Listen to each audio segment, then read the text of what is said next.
आपू बाहर सैट होने तो बाद सब तो वड्डा ख्वाब होंदा अपनी फैमिली नूं इत्थे बाहर लियावना। जवान कहंदा मैनूं कि पता सी एक साल के अंदर मेरे ते एड्डी वड्डी मुसीबत आ जाएगी, मैनूं अपने बीवी बच्चों नूं पाकिस्तान वापस टोरना पैना। कहंदा इत्थे मेरा यार मौजूद है, उसदी जनानी है, बच्चे कोई नहीं सी, लेकिन कहंदा वो बड़े ही चंगा है, उन्हें मेरी मदद की है तां जाके मेरी फैमिली के वीजे निकले ने। कहंदा मैं आपू जाना पाकिस्तान नूं जाके अपनी फैमिली नूं लैके आवना। कहंदा मैं पाकिस्तान गया, जाके अपने बीवी बच्चों नूं शॉपिंग कराई, बच्चे बड़े खुश है कि चलो असीं भी बाहर टुर जाएंगे, लेकिन कहंदा अम्मा जी बड़े परेशान है, कहंदा पुत्र सारा घर खाली हो जाएगा। मैं कहा अम्मा जी तुसी परेशान ना हो, मैं तुहानूं भी बाहर मंगा लांगा। कहंदा सुबह दी साडी फ्लैट सी, शामा वेले जिहड़ा अम्मा जी बीमार हो गए, कहंदा फटाफट उन्होंने अस्पताल लैके गए। जिसले अस्पताल खड़िया बहुत ज़्यादा सीरीयस है, उन्होंने होश को नहीं सी आया। इतनी देर में मेरी बीवी कहती इधर आओ जरा गल सुनो। मैं कहा के ही? कहंदा घर ये सारी पैकिंग करने वाली है, के करना जे सुबह जाना भी है कि नहीं? कहंदा इतनी देर में मेरी भैन उठ के आ गई, भाई तुसी इंज करो घर लगे जो जाके अपनी पैकिंग वगैरह कर लो। जिसले अम्मा नूं होश आया तो मैं तुहानूं दस दियां। कहंदा मैं कहा किस तरह हो सकता है, अम्मा जी एडे सीरीयस ने, मैं उन्होंने छड़ के टुर जा। कहंदा मैं अपनी बीवी नूं आख्या तू इंज कर घर जाके तैयारी कर, फिर मैं बाद तेनों दसना। कहंदा बारा 2-3 घंटे और गुजर गए, लेकिन अम्मा नूं होश को ना आई। तू मेरी बीवी फोन करे अच्छा के करना जे? कहंदा मैं सबर कर जा। कहंदा फिर मैं अपने यार नूं फोन किया उत्थे बाहर। मैं कहा यार इस तरह मैं नहीं आवन लगा, मेरे बीवी बच्चे आवणगे, तू इंज करी उन्होंने एयरपोर्ट तो पिकअप करके ते कार चढ़ी। उन्हें कहा यार तू फिक्र ना कर, मैं ते मेरी बीवी जाके उन्होंने एयरपोर्ट तो लै लांगे, असां उंज भी तुहाडी दावत करनी सी, तू इस गल दी फिक्र ना कर। कहंदा मैं मुतमिन हो गया, मैं अपनी बीवी नूं दस्सिया। मैं कहा निक्के भरा नूं मैं टोरना तेरे नाल एयरपोर्ट ते जाके तेनू छड्ड आउंदा है, अगू मेरा यार आए होना तुहानूं लैण वास्ते। कहंदा वो भी चलो मुतमिन हो गई। कहंदा निक्का भरा मेरा जाके उन्होंने इस्लामाबाद एयरपोर्ट ते छड्ड आया। कहंदा अगू 4 घंटे उन्होंने फ्लैट लेट हो गई, लेकिन मेरा यार ते उहदी बीवी उत्थे एयरपोर्ट ते ही बैठे रहे। उन्होंने कहा भाई जी फ्लैट लेट है, यूं ही बाहर आउंदे ने फिर तुहाडी गल करा दिंदे आ। कहंदा यूं ही वो बाहर आए, उन्हें उस टाइम वीडियो कॉल करके ते उन्हां नाल गल कराई। कहंदा मैं मुतमिन हो गया। आंदा भाई जी तुसीं टेंशन ना लो, पहला ये साडे घर जाणगे, रोटी शोटी खाणगे, उस तो बाद जाके इन्हां नूं इन्हां दे घर छड्ड आवे। कहंदा मैं कहा चलो सही है जिस तरह मर्जी पे करो। कहंदा अगू मैं अम्मारां दी फिक्र च आया, लेकिन अम्मारां नूं होश आ गई सी। कहंदा बीवी बच्चे उन्हां दे घर गए, उन्हां बहुत ज़्यादा इंतजाम कीते सी खाने दा, जाके वीडियो कॉल करके उन्हें दस्सिया बड़ियां ज़्यादा इन्हां चीज़ां बनाईयां ने। कहंदा मैं कोई नहीं मसला, ये अपने ही घर समझो। कहंदा खाना शाना खा के बाद उहदी बीवी आंदी है कि मैं बाजी रा नाल ही जांगी, जाके इन्हां नूं सारियां चीज़ां दसांगे, चुल्हा किस तरह चलाना है, किहड़ी चीज़ कित्थे पई है, इत्थे होर सिस्टम हुंदा है। कहंदा बीवी जिहड़ी है उहदी नाल टुर गई उत्थे घर। कहंदा जाके उन्हें वाकई खाना शाना उन्होंने बना के दिता, हर चीज़ का समझा के। कहंदा सुबह फिर वो वापस आई, कहंदा बड़ी चंगी बाजी है, उन्हें तो साडी बड़ी मदद की है। मैं कहा मेरा यार जो उन्हें मदद तो तुहाडी करनी सी। कहंदा 5-7 दिन बाद जिसले अम्मा जी बिल्कुल थोड़े बेहतर हो गए, कहंदा मैं भी टिकट कराई तो वापस आ गया। ज़ाहिरी गल है आके अपने फैमिली के पेपरों के बारे कोई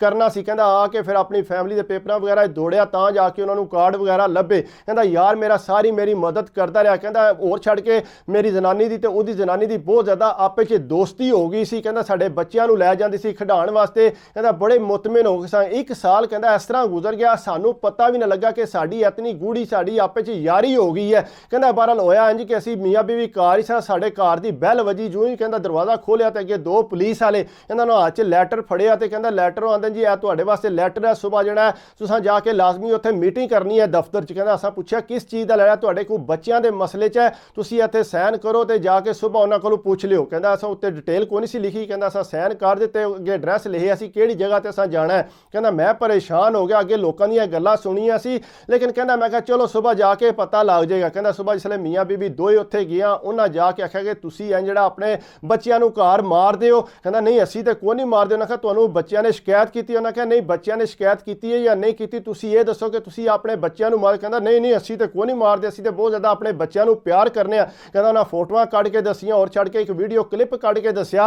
ए देखो हाँ तुसीं अपने बच्चिआं नाल किस तरह रवैया रखिआ है। कहंदा जिसले असां तक्किआ ते साडे मूँह बंद हो गए। कहंदा घर च असीं नार्मल करदे सी इस तरह, लेकिन कहंदा ये नहीं सी पता कि बच्चिआं ने जिहड़ा क्लिप बना के उन्हां नूं देते आ। कहंदा बड़े परेशान होए। कहंदा बार उन्होंने आख्या सॉरी, उन्होंने आख्या जी तुहाडे कोल होर चांस कोई नहीं, जे तुसां दोबारा ये कीता ते तुहाडे बच्चे जिहड़े ने जाके गौरमेंट इदारे च रहणगे, तुहाडे कोल नहीं रहणगे। कहंदा असीं आख्या ठीक है साडे कोल इंज दा कोई मसला नहीं होण लगा। कहंदा घर आए, घर आके बच्चिआं नूं पुछया कि तुसां वाकई जाके कोई स्कूल दस्सी गलबात जिहड़ा इस तरह प्रॉब्लम बन गई? उन्होंने आख्या नहीं पापा असां ते कोई गलबात नहीं कीती किसी किस्म दी भी। उन्होंने आख्या नहीं पुत्तर तुसां को कीती है तां ही उन्हां सानूं बुलाया। नहीं पापा असीं कोई गल नहीं कीती। कहंदा मैं बच्चिआं ते इतमाद कीता क्योंकि बच्चे नहीं इस तरह की गल कर सकते। कहंदा अगों मैं अपने यार नूं आख्या कि यार इस तरह मसला बन गया, उन्होंने एक वार्निंग होर दे दी है। कहंदा यार यह तो बड़ी माड़ी गल है, तू अगों एहतियात करी। कहंदा मैं उन्होंने आख्या नहीं यार एहतियात के करनी है, मैनूं पता कि अगली बारी कोई मसला आया उन्हां बच्चिआं नूं लै जाना, इस तों बेहतर यही है कि मैं इन्हां नूं वापस पाकिस्तान टोर दियां, उस तो बाद नवें एड्रैस जिसले मकान लवांगा फिर इन्हां नूं बुला लांगा दूसरी जगह ते। उन्हें आख्या ਆਖਿਆ ਯਾਰ ਐ ਨਾ ਕਰ, ਐ ਵੀ ਤੂੰ ਇੱਥੇ ਹੀ ਇਹਨਾਂ ਨੂੰ ਰੱਖ। ਕਹਿੰਦਾ ਨਹੀਂ ਨਹੀਂ ਯਾਰ ਮੈਂ ਇਹਨਾਂ ਨੂੰ ਪਾਕਿਸਤਾਨ ਹੀ ਟੋਰਨਾ। ਕਹਿੰਦਾ ਇਹ ਉਹਦੇ ਨਾਲ ਗੱਲ ਕੀਤੀ ਸੀ, 2-3 ਦਿਹਾੜੇ ਗੁਜ਼ਰੇ ਤੇ ਉਹਨਾਂ ਦੀ ਕਾਲ ਆ ਗਈ। ਕਹਿੰਦਾ ਉਹਨਾਂ ਫੇਰ ਬੁਲਾ ਲਿਆ। ਕਹਿੰਦਾ ਜਿਸ ਵੇਲੇ ਮੈਂ ਉੱਥੇ ਗਿਆ ਮੈਨੂੰ ਆਖਦੇ ਨੇ ਕਿ ਤੂੰ ਇਸ ਤਰ੍ਹਾਂ ਆਪਣੇ ਬੱਚਿਆਂ ਨੂੰ ਪਾਕਿਸਤਾਨ ਨਹੀਂ ਭੇਜ ਸਕਦਾ ਆਪਣੇ ਬੱਚਿਆਂ ਦੀ ਮਰਜ਼ੀ ਤੋਂ ਬਗੈਰ। ਉਹਨੇ ਆਖਿਆ ਮੈਂ ਬੱਚਿਆਂ ਦੀ ਮਰਜ਼ੀ ਤੋਂ ਬਗੈਰ ਕਿੱਥੇ ਟੋਰਨਾ ਹੈ, ਲੇਕਿਨ ਇਹ ਤਾਂ ਮੈਂ ਇਰਾਦਾ ਕਰਨਾ ਪਿਆ, ਮੈਂ ਕਿਹੜਾ ਬੱਚੇ ਟੋਰੇ। ਉਹਨੇ ਆਖਿਆ ਗੱਲ ਸੁਣ, ਜੇ ਤੂੰ ਪਾਕਿਸਤਾਨ ਟੋਰਨੇ ਨੇ ਪਹਿਲਾਂ ਅਸੀਂ ਬੱਚਿਆਂ ਕੋਲੋਂ ਪੁੱਛਾਂਗੇ, ਜੇ ਬੱਚੇ ਇੱਥੇ ਰਹਿਣਾ ਚਾਹਣਗੇ ਫਿਰ ਤੂੰ ਉਹਨਾਂ ਨੂੰ ਨਹੀਂ ਟੋਰ ਸਕਦਾ। ਕਹਿੰਦਾ ਮੈਂ ਕਿਹਾ ਠੀਕ ਹੈ ਤੁਸੀਂ ਪੁੱਛ ਲਓ, ਮੈਂ ਕਿਹੜਾ ਕੋਈ ਬੱਚਿਆਂ ਤੇ ਸਖਤੀ ਕਰਨਾ ਪਿਆ। ਕਹਿੰਦਾ ਉਹਨਾਂ ਬੱਚਿਆਂ ਨੂੰ ਬੁਲਾਇਆ, ਵਾਰੀਓ ਵਾਰੀ ਉਹ ਕਮਰੇ 'ਚ ਲੈ ਕੇ ਗਏ, ਉਹਨਾਂ ਜਾ ਕੇ ਉਹਨਾਂ ਬੱਚਿਆਂ ਦਾ ਇੰਟਰਵਿਊ ਲਿਆ, ਕਿਆ ਤੁਹਾਡਾ ਵਾਲਿਦ ਜਿਹੜਾ ਤੁਹਾਨੂੰ ਜ਼ਬਰਦਸਤੀ ਪਾਕਿਸਤਾਨ ਟੋਰਨਾ। ਕਿਹਾ ਨਹੀਂ ਜੀ ਅਸੀਂ ਤੇ ਬੜੇ ਖੁਸ਼ ਹੋ ਕੇ ਜਾ ਰਹੇ ਹਾਂ, ਸਾਡੀ ਦਾਦੀ ਉੱਥੇ ਮੌਜੂਦ ਹੈ, ਸਾਡਾ ਫਲਾਣਾ ਰਿਸ਼ਤੇਦਾਰ ਉੱਥੇ ਮੌਜੂਦ ਹੈ। ਕਹਿੰਦਾ ਬੱਚੇ ਚੰਗੇ ਭਲੇ ਸਿਆਣੇ ਹੋਏ ਸੀ, ਉਹਨਾਂ ਜਿਹੜਾ ਸਾਡਾ ਬਹੁਤ ਜ਼ਿਆਦਾ ਸਾਥ ਦਿੱਤਾ। ਉਹਨਾਂ ਕਿਹਾ ਜੀ ਠੀਕ ਹੈ ਸਾਨੂੰ ਕੋਈ ਇਤਰਾਜ਼ ਨਹੀਂ, ਅਸੀਂ ਜਿਹੜਾ ਤੁਹਾਨੂੰ ਇਜਾਜ਼ਤ ਦਿੰਦੇ ਹਾਂ, ਬੇਸ਼ੱਕ ਤੁਸੀਂ ਆਪਣੇ ਬੱਚਿਆਂ ਨੂੰ ਪਾਕਿਸਤਾਨ ਟੋਰ ਸਕਦੇ ਹੋ। ਕਹਿੰਦਾ ਹੋਇਆ ਇੰਜ ਕਿ ਮੈਂ ਫਿਰ ਆਪਣੇ ਬੱਚਿਆਂ ਨੂੰ ਟਿਕਟਾਂ ਕਰਾ ਕੇ ਤੇ ਉਹਨਾਂ ਨੂੰ ਪਾਕਿਸਤਾਨ ਟੋਰਿਆ। ਕਹਿੰਦਾ ਬੀਵੀ ਬੜੀ ਪਰੇਸ਼ਾਨ ਹੈ ਕਿ ਮਸਾਂ ਮਾਰ ਕੇ ਆਪਣਾ ਚਾਹ ਵੀ ਨਹੀਂ ਅਜੇ ਲੱਥਾ ਬਾਹਰ ਦਾ ਤੇ ਤੁਸੀਂ ਸਾਨੂੰ ਵਾਪਸ ਪੇ ਟੋਰ ਦਿਓ। ਕਹਿੰਦਾ ਮੈਂ ਕਿਹਾ ਤੂੰ ਫਿਕਰ ਨਾ ਕਰ, ਮੈਨੂੰ ਸਮਝ ਆ ਗਈ ਹੈ ਕਿਹਦੀ ਸ਼ਰਾਰਤ ਹੈ। ਕਹਿੰਦੇ ਬਹਰਹਾਲ ਮੈਂ ਜਿਹੜਾ ਨਾ ਆਪਣੇ ਯਾਰ ਨੂੰ ਪੁੱਛਿਆ, ਮੈਂ ਕਿਹਾ ਯਾਰ ਗੱਲ ਸੁਣ, ਤੂੰ ਮੇਰੇ ਨਾਲ ਕਿਹੜੀ ਦੁਸ਼ਮਣੀ ਲੈਣੀ ਸੀ ਕਿ ਤੂੰ ਇਹ ਕੰਮ ਕੀਤਾ ਜਿਹੜਾ ਉੱਥੇ ਜਾ ਕੇ ਤੂੰ ਸ਼ਿਕਾਇਤ ਲਾਈ ਹੈ। ਉਹਨੇ ਆਖਿਆ ਗੱਲ ਸੁਣ ਮੈਂ ਤੇਰੀ ਸ਼ਿਕਾਇਤ ਕਿਉਂ ਲੈਣੀ। ਉਹਨੇ ਆਖਿਆ ਗੱਲ ਸੁਣ ਭਾਈ, ਉਹਦਾ ਸਾਨੂੰ ਵੀਡੀਓ ਵੀ ਤਕਾਈ ਹੈ, ਕਲਿੱਪ ਵੀ ਤਕਾਏ ਨੇ ਜਿਹੜੀ ਸਾਡੇ ਘਰ 'ਚੋਂ ਬਣੇ ਨੇ, ਤੇ ਤੂੰ ਇਹ ਨਾ ਕਹਿ ਨਾਲੇ ਮੇਰੀ ਬੱਚੀ ਪੀ ਆਦੀ ਹੈ ਕਿ ਆਂਟੀ ਜਿਹੜੀ ਹੈ ਸਾਡੀ ਵੀਡੀਓ ਬਣਾਉਂਦੀ ਰਹੀ ਹੈ ਜਿਸ ਵੇਲੇ ਅਸੀਂ ਲੜਾਈ ਕਰਨ ਲੱਗੇ ਸਾਂ, ਤੇ ਤੂੰ ਕਿਸ ਤਰ੍ਹਾਂ ਆ ਸਕਨੇ। ਉਹਨੇ ਆਖਿਆ ਨਹੀਂ ਯਾਰ ਇਸ ਤਰ੍ਹਾਂ ਨਹੀਂ ਹੋ ਸਕਦਾ। ਕਹਿੰਦਾ ਬਹਰਹਾਲ ਉਹ ਜਿਹੜਾ ਪੈਰਾਂ ਤੇ ਪਾਣੀ ਨਹੀਂ ਸੀ ਪੈਣ ਦਿੰਦਾ ਪਿਆ, ਲੇਕਿਨ ਕਹਿੰਦਾ ਮੈਨੂੰ ਸਾਰੀ ਗੱਲ ਦੀ ਸਮਝ ਆ ਗਈ ਸੀ, ਸ਼ੀਸ਼ੇ ਹਾਰ ਨਜ਼ਰ ਪਈ ਆਉਂਦੀ ਸੀ ਕਿ ਇਸੇ ਬੰਦੇ ਦੀ ਸ਼ਰਾਰਤ ਹੈ। ਬਹਰਹਾਲ ਕਹਿੰਦਾ ਮੈਨੂੰ ਸਮਝ ਆ ਗਈ, ਮੈਂ ਕਿਹਾ ਹੁਣ ਇਹਦੇ ਤੂੰ ਦੂਰ ਹੀ ਰਹੋ। ਕਹਿੰਦਾ ਫਿਰ ਮੈਂ ਨਵਾਂ ਜਿਸ ਵੇਲੇ ਮਕਾਨ ਲਿਆ, ਮਕਾਨ ਲੈ ਕੇ ਇਹਨੂੰ ਮੈਂ ਕੋਈ ਨਹੀਂ ਦੱਸਿਆ ਕਿ ਮੈਂ ਕਿਹੜੀ ਜਗ੍ਹਾ ਤੇ ਮਕਾਨ ਲਿਆ। ਕਹਿੰਦਾ ਕੋਈ ਮਕਾਨ ਲੈ ਕੇ ਦੂਜੇ ਸ਼ਹਿਰ ਜਿਹੜਾ ਮੈਂ ਉੱਥੇ ਟੁਰ ਗਿਆ। ਕਹਿੰਦਾ ਉਸ ਤੋਂ ਬਾਅਦ ਜਾ ਕੇ ਤਕਰੀਬਨ 1.5 ਸਾਲ ਬਾਅਦ ਫਿਰ ਦੁਬਾਰਾ ਜਿਹੜਾ ਆਪਣੀ ਫੈਮਿਲੀ ਅਪਲਾਈ ਕੀਤੀ ਹੈ, ਫਿਰ ਆਪਣੇ ਬੱਚਿਆਂ ਨੂੰ ਇੱਥੇ ਲੈ ਕੇ ਆਇਆ। ਕਹਿੰਦਾ 3-4 ਵਾਰੀ ਮੇਰੀ ਇਹਦੇ ਨਾਲ ਫੋਨ ਤੇ ਗੱਲ ਹੋਈ ਹੈ। ਕਹਿੰਦਾ ਕਿ ਇਹ ਆਪਣੇ ਬੱਚੇ ਲਿਆਂਦੇ ਨਹੀਂ। ਕਹਿੰਦਾ ਨਹੀਂ ਯਾਰ ਹੁਣ ਪਾਕਿਸਤਾਨ ਹੀ ਪੜਨਗੇ, ਉਹਨਾਂ ਨੂੰ ਮੈਂ ਇੱਥੇ ਕੋਈ ਨਹੀਂ ਲੈ ਕੇ ਆਉਣਾ। ਕਹਿੰਦਾ ਉਹਨੂੰ ਮੈਂ ਵਾਹ ਵੀ ਨਹੀਂ ਲੱਗਣ ਦਿੱਤੀ। ਕਹਿੰਦਾ